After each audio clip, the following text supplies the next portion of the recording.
there. Who's fifth on your list? Peamount. Let's go there. They're number 3 on my list, but let's see where you think of it. I'll tell James you what. Callan obviously gone. James Callan's gone this year. A new look in the change. Well, not quite new look in the dugout, but Emma O'Donoghue's in there as well as the new manager of the team. A lot of familiar faces. Couple of outs, namely, I suppose, the goalkeeping. All the Neves have gone. Niamh Coombs, Niamh Richardson, and Niamh Reid Burke have all retired. Amanda Budden comes in, a wealth of experience. In goals. Sorry, I'm focusing on the keepers first, but the rest of the squad is fairly, I suppose, what we would have noticed over the last couple of years. Mary Phillips comes in from Athlone there as well. Amy Mahan comes in from Athlone. Abby Tolan's a very good sign. Of course, great player. For me, I just think Peamount's season relies on how good Sive Doyle is, and I don't like putting it on one player because we see when Sive Doyle wasn't in that team how much of a loss she was last year. I don't think necessarily some of the younger players probably had their best years compared to the year before when they really broke onto the scene. But that goes back to what we said about Fiona Bradley when she initially broke onto the scene, how she was very, very good, and then all of a sudden it sort of dipped off. I think the younger players need to sort of find that groove, find that sort of their niche in that sort of sense. Erin McLaughlin obviously left them midway through last season, but for me, I'm just not sure where Peamount are going to be. A lot of good names there.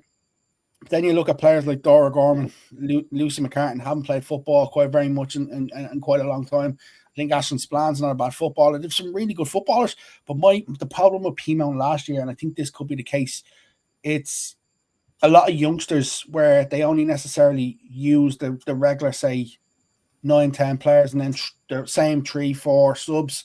And when injuries happen with Peamount, Peamount got decimated last year. And you'd have that concern if they pick up injuries. Are they capable of finishing that top 3 on their day? Absolutely, yes. I just think I'm just not sure this year with Peamount. Yeah, interesting times ahead for them. I think it's going to be a big year for them. Personally, I have them in 3rd place on my table. I think there's so much experience in that squad. The only question mark I have is how many of them are involved with Gaelic football. Derval Byrne is back playing regularly with Leitrim this season. Lucy McCartan featured with Westmeath over the last few years. Chloe Maloney with Clare. Is that going to change? Probably not. So the chances of injury slightly higher. The chances of, just because of the intensity of what they're doing outside of Peamount. So if they lose a player or two, we saw in the stats you mentioned, one of those stats that I spotted when I was going through it earlier before the show was the number of substitutions that were made in games last year. Where Shells had 90 substitutions. Now in 18 league games, that's 5 in every single game. So that's the max. Peamount only had 48. So an average of 2 or 3 a game. It's because they don't have the squad depth. If they keep everyone fit and everyone's available and everyone performs, I think they'll be in the hunt. They could even challenge for the title, in my opinion.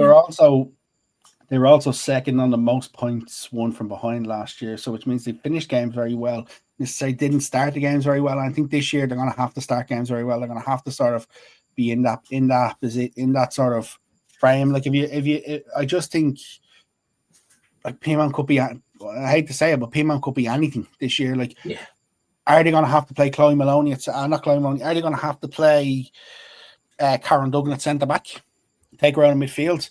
If Sive Doyle is fit, you can get away with it. But Karen, to me, has her best impact for Peamount when she's in midfield rather than defence. She'll do your job in centre-back, but she's not your go-to centre-half for me. Don't forget the one name missing off that list that really could be a huge loss for them over the last 18 months or so is Jeddah Barrow. Hugely invigorating as a centre-half for them. She left them midway through last season to go abroad, so I don't see her being involved this year.